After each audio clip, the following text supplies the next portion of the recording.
Arthur, dear, where's your magic sword? I, Arthur, was to carry Excalibur.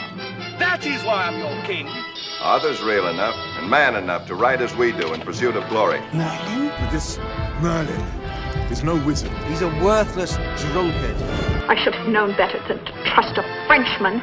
The robot is feeding off the magic of Excalibur. But your priests deny the power of Avalon. A dream to some. A nightmare to others!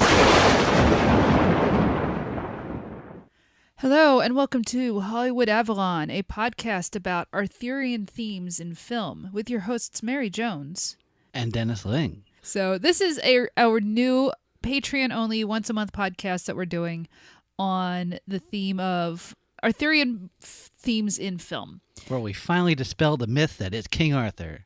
Well, how would you dispel a myth about, like, it's by entirely making mythology? Movies about it. Well, no, that just builds the myth, and that's sort of the point. Okay. That the stories of King Arthur and the Holy Grail and Lancelot and Guinevere and Tristan and Isolde, like these have been a part of filmmaking since, filmmaking really began. And so it's something that I got into as a kid. That, in fact, the way that I got into the Arthurian, legends was actually through movies. Since then, it's just been a part of my life, which sounds dry, but I swear it isn't. Yeah, I've always had like an interest in the story of King Arthur, of, the Sword and the Stone and Excalibur, of the Holy Grail, Sir Gawain and his stories, like the Green Knight and the Carl of Carlisle and all those things, ballads. So, and the way that I got into them, like I said, was through films, starting with actually our first film today, Indiana Jones and the Last Crusade. Now, actually, I'm lying slightly because I'm sure I saw the Sword and the Stone before that. But that didn't trigger. It didn't really trigger anything in me in the same way that this movie did. Yeah. This is kind of an important film for me. Is it the best Indiana Jones movie? No, definitely not. Although it's second best though. Yeah, it's definitely the second best. Yeah. Now we're saying this as images from the fifth Indiana Jones has just come out recently. Look, even if it's garbage, I'm still gonna go see it. Oh yeah. I don't care. No, the Indiana Jones movies made a huge impression on me as a kid. And as a Jones. Well, it's funny because I didn't think that much about it, except that, hey, wouldn't it be cool if I was called Dr. Jones? Mm-hmm. Then I proceeded to drop out of grad school more than once. So that didn't happen. But you didn't take archaeology. That was your problem. Well, I mean, that might be true. I really did take kind of the worst things for, not the worst things, but, journalism? What was I thinking? In 2005? Oh my God, was I drunk when I signed up for that? So, actually, I may have been. Yeah, so... Like a true journalist. Yeah, well, it fits. So yeah, this movie, I saw this when I was 10 years old. We went and saw this in the theater, and this is the first Indiana Jones movie, not only that I saw in the theater, but I think that I saw all the way through. I do remember my mom having Raiders of the Lost Ark on TV when I was a kid, but I only see like bits and pieces because, I don't know, you're a kid, you run around. She may have put it on for herself, and it wasn't like, hey, kids, let's sit down and watch this. It was probably, hey, she's going to sit and watch this, and if you're watching, fine, but you can go play with your My Little Ponies. I really don't care. This was mom time. So, because it's Harrison Ford. Yeah. And, like, this is one of those guys that moms love. It's Harrison Ford, Tom Selleck, that kind of genre of guys that boomer women love. Yeah. And don't get me wrong, I get it.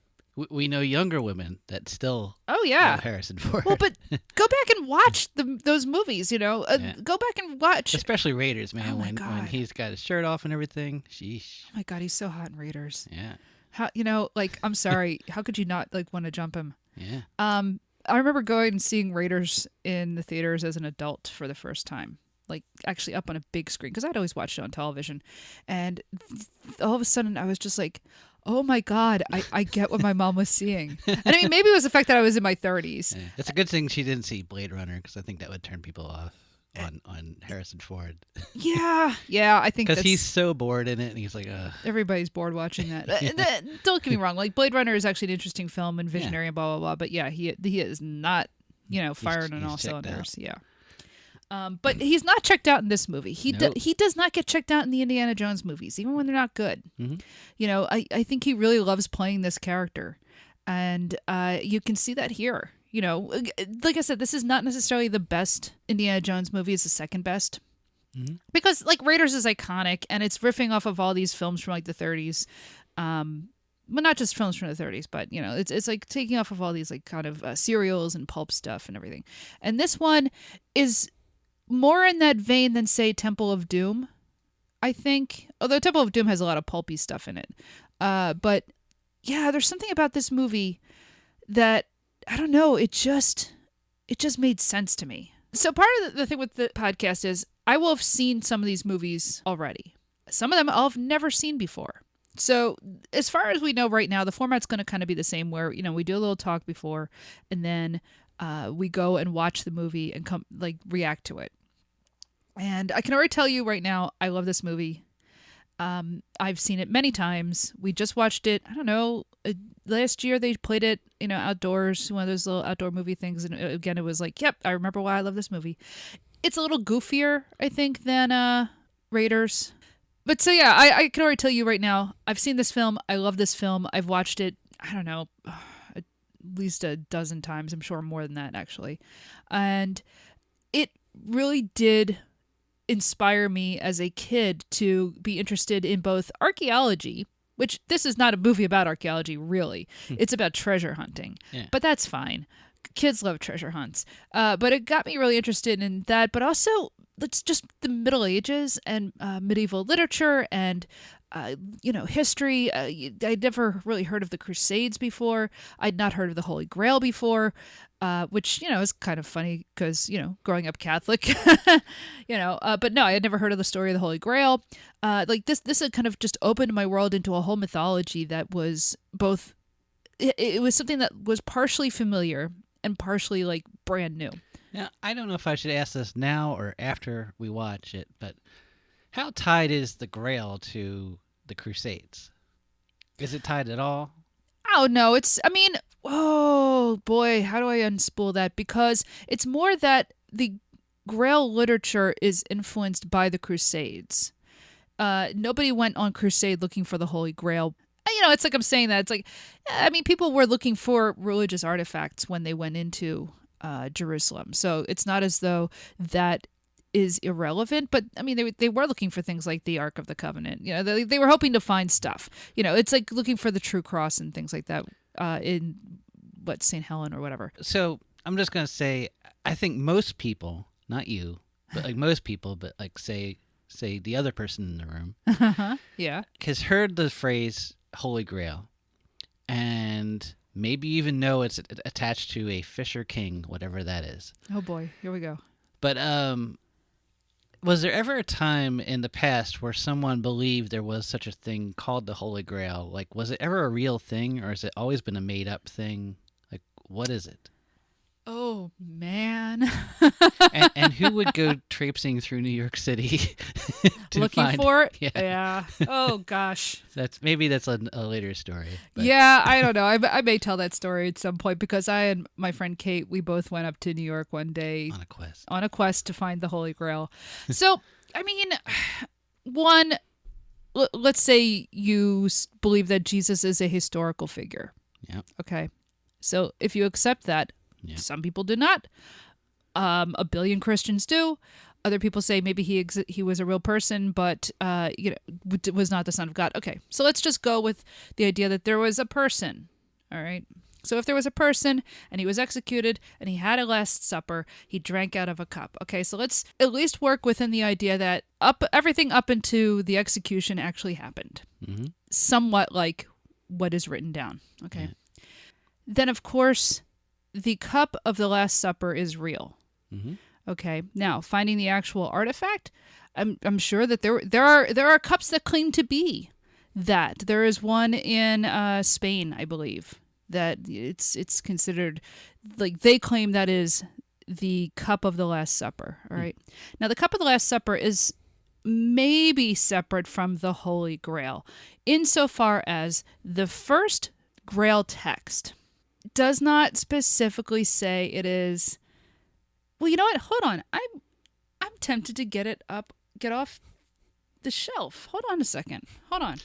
Something you've threatened in many of these podcasts. No, but damn it, I'm going to do it. Finally going to happen. I am going to get down my copy of the complete story of the Grail, all 4 continuations of Chrétien de Troyes' text. So hold on one moment, listeners. All right, here is. Here is the story of the Grail, translated by Nigel Bryant, published by D.S. Brewer. Yeah, this is a nice big fat book. All right, so let me see. Castle, Battle of the Mob, Percival and his hermit uncle. Ralph the Mouth. You're the mouth. All right, let's see. In the story, in Chrétien's text, Percival, who is the foolish knight, has gone off and ended up at the castle of the Fisher King, who he does not, I think, realize is necessarily his uncle. Actually, he might know by now. Is there magic involved there, or no? I'm just saying there's a lot of magic and people not knowing who people are. Well, in these stories. The reason he often doesn't know who people are is because his father died when he was a kid, so his mom kind of isolated them from everybody in the woods, and so he grew up basically this weird kid who never went anywhere and just totally isolated. And then eventually he goes and sees a knight ride past one day. He's just like, holy cow, I need to find out what that is. I think that's an angel. And mom's just like, yo, you cannot leave our house. And he's just like, yeah, I'm gone. At which point she kills over dead. So he ends up at Arthur's court and stuff. And anyway, at one point he ends up at the castle of the Fisher King, who is his uncle. And as he's sitting there, let's see. As they were talking about one thing or another, a boy came from a chamber holding a gleaming lance by the middle of the shaft, and he passed between the fire and the pair who were sitting on the bed. Everyone in the hall saw the bright lance and its shining head, and from the tip of the lance's head came a drop of blood right down to the boy's hand. This red drop ran. The Lord's guest, who is Percival, gazed in wonder at what appeared that night, but refrained from asking how it came to be, because he remembered the warning of the knight who had knighted him, who taught him to beware of talking too much. He was afraid that it would be frowned upon, so he didn't say anything at all. And then the other two... man, do I feel this one. Oh, yeah, no, Dennis, you have to read the story of Percival. You would... Oh, my God. Sorry, I didn't mean to bring it up. Sorry. No, you would absolutely, you would really benefit from reading this story. He was afraid it would be frowned upon, so he didn't say anything at all. And so then 2 other boys appeared holding candlesticks of fine gold inlaid with niello. I'm not entirely sure what niello is, and there's a footnote, but it's in the back of the book. Anyway, they were handsome boys indeed, and each of the candlesticks they bore were at least 10 burning candles. So basically, it's more like they had candelabras. Yeah. Okay. A girl entered with the boys, fair and graceful and beautifully attired, and was holding a grail between her hands.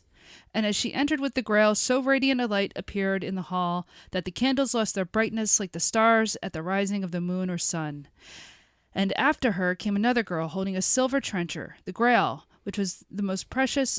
the grail which went ahead was made of fine pure gold, inlaid with many kinds of jewels, the richest and most precious in earth or sea. The stones in the grail surpassed all other gems without a doubt. They passed before the bed as the lance had done, and entered another chamber. The boy saw them pass, and didn't dare ask who it was served from the grail. He'd taken the words of wise Gorneman to heart. I fear he may suffer for doing so. I've heard it said that sometimes a man can talk too little as well as too much. But whether it was to bring him good luck or ill, I don't know which. He asked nothing. So Spielberg skipped that last part.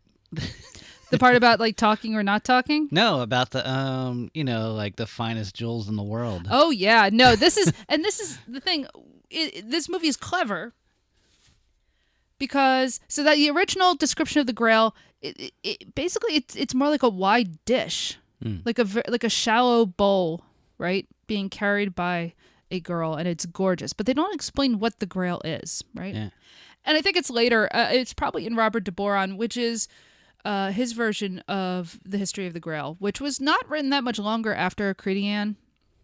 He gets into the whole story of Joseph of Arimathea and how it was, the cup from the Last Supper and brought to Britain and held, like that gets into the whole Joseph of Arimathea story. But the original. So these are all after the Crusades, is what you're saying. This is at the same time. These are being written at the same time as the Crusades. All right.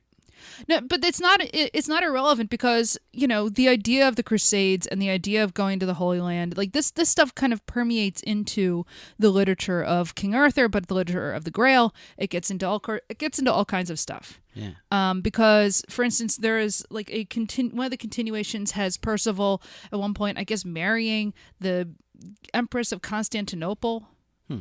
I'm trying to think if that's I think that's in the continuations, but also in the Welsh version called Peredur. And so the idea of the Crusades actually ends up, being important in the things that happen in the Grail stories, right? But it's not like anybody started the Crusades because of the Holy Grail, okay? That's not why the Crusades happen. But it was sort of like, well, since we're here. But so de Boron had already, so after Critian, he dies in the middle of writing the story. So we only have part of a text with Critian, right? And the 1,000-eyed creature died. When we watch Monty Python and the Holy Grail, I'll get more into that because I think it is actually relevant. I think Terry Jones knew what he was writing when he did that. But I realize I'm kind of blathering about the Holy Grail here, but it's important because of what we're going to come back to with the movie. See, I feel like this podcast is about blathering. So you're okay with this? I really think like we've had people say like, oh, I like it when it's longer. I feel like this podcast, like, I don't know, gloves are off. Just do whatever. So if I'm going to read from like my library of books on the Holy Grail or my copies of the Morte d'Arthur or Sir Gawain and the Green Knight. So what I find interesting about King Arthur is that he's used all over the place by different sources. He's a different character in each one. Like sometimes he's like this crafty, drinking king, whatever. He's like, and he's wise or whatever. Sometimes he's an idiot. Mm-hmm. Like sometimes he's, some symbol of purity. Other times he's like this pagan king of yore fighting Germans or who knows. He's always fighting somebody different. Well, the Germans, I mean, that goes all the way back to the original stories. But go ahead, yeah. But so there's all these stories, and the thing is that most of these stories. Mm-hmm. You know a lot of them. Yeah. And I feel like this podcast is a good way to get these stories out in another way than actually just reading all of these freaking books that are all over the place. Are you a little annoyed at how many books there are? I'm not annoyed. I'm intimidated. They're all over the place. They're everywhere. Like every single, we have bookshelves all over this house. We have there are bookshelves in other houses where you have books about this. And there's boxes of books in the attic that have these books. I can't read these books. You could. No, I can't. So some of them are in Welsh. Well, okay, true. Some are in Welsh. Some are, I guess, in French. Some are in like Old Welsh. Well, yeah. I've seen you get really excited about and spend a lot of money on books in like Old Welsh that like no one can read except for no one in like 500 miles can read except That's for not you and true. maybe like 3 other people. There are professors who could read it. I'm sure, like in Philadelphia. I'm just saying, I feel like this podcast is about getting that information out in a different way. Sure. Yeah. Within the context of movies that most of us have seen, some movies no one will have seen, and maybe it's for the best. But yeah, and I'm kind of curious as to what we run across. Some movies are terrible, so yeah, some of the films I know we're going to watch. Obviously we're going to watch Monty Python and the Holy Grail. We're going to watch Excalibur. We're going to watch terrible things. Oh, God, I can't believe I'm going to do this to myself. We will watch again that King Arthur movie from 2004 that I hate. What I've learned is that King Arthur was a real person. His name was No. Arcturus, I think, something like that. And that also Merlin was a real person. He was a woad. He was one of these people called the woads, and they painted themselves blue. And he had a daughter who was really hot. but she didn't have very big boobs, and so they used magic to inflate the boobs. Jesus Christ.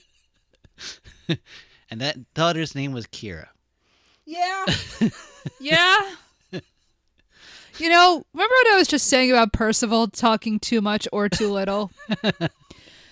Maybe lean back on the too little part. You know, go back to that.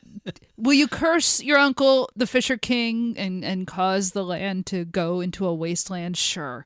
But at least you won't be talking about Keira Knightley's boobs. It's pertinent to the podcast. What have I done? Sorry.